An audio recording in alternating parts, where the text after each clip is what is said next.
ಇಲ್ಲಿ ಬಂದಿಲ್ಲ. ಕನ್ನಡ ಮಾತ್ರ ಬೇರೆ ಯಾವುದೇ ಲ್ಯಾಂಗ್ವೇಜ್ ಮಾತಾಡಿದ್ರೆ ಅವರಿಗೆ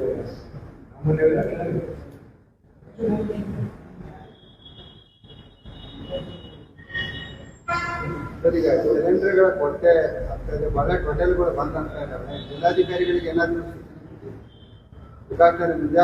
ಮುಂಜಾಗ್ರತೆ ಕ್ರಮ ಏನ್ ಮಾಡಕ್ಕಾಗಲ್ಲ. DC ಅವರು ಸಪ್ಲೈ ಆದ್ರೆ ಏನ್ ಮಾಡೋರು, ಅವ್ರೇನ್ DC ಅವ್ರು ಏನ್ ಮಾಡ್ಲಿಕ್ಕೆ ಆಗಲ್ಲ.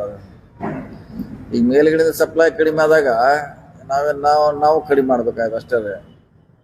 DC ಅವ್ರ ಕಡೆ ಏನ್ ಪವರ್ ಇದೆ? ಅವರು ಓನ್ಲಿ ನಿಯಂತ್ರಣ ಅಧಿಕಾರಿ ಅಷ್ಟೇ. DC ಅವ್ರ ಕಡೆ ಏನು ಎಕ್ಸ್ಟ್ರಾ ತರ್ಲಿಕ್ಕೆ ಅವಕಾಶ ಇಲ್ಲ. ಸೆಂಟ್ರಲ್ ಗೌರ್ಮೆಂಟ್ ಕೊಟ್ಟಾಗ ನಾವು ತಗೊಳ್ಬೋದು. ಪಕ್ಕದ ಗೋವಾದಲ್ಲಿ ಕಮರ್ಷಿಯಲ್ ಸಪ್ಲೈ ಬಂದ್ ಮಾಡಿದ್ದಾರೆ, ರೆಸಿಡೆನ್ಸಿಯಲ್ ಸಪ್ಲೈ ಅಷ್ಟೇ ಇದೆ. ನಮ್ಮಲ್ಲಿ ರೆಸಿಡೆನ್ಸಿಯಲ್ಗೆ ಏನು ಸ್ಟಾಪ್ ಇಲ್ಲ, ಕೊಡ್ತಾರೆ. ಕಮರ್ಷಿಯಲ್ ಬಂದ್ ಮಾಡಿದ್ದಾರೆ ನಮ್ಮಲ್ಲಿ. ಸೇಮ್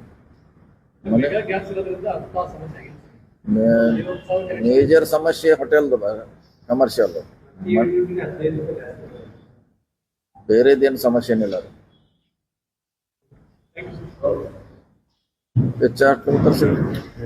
ಕೊಡ್ರಿ.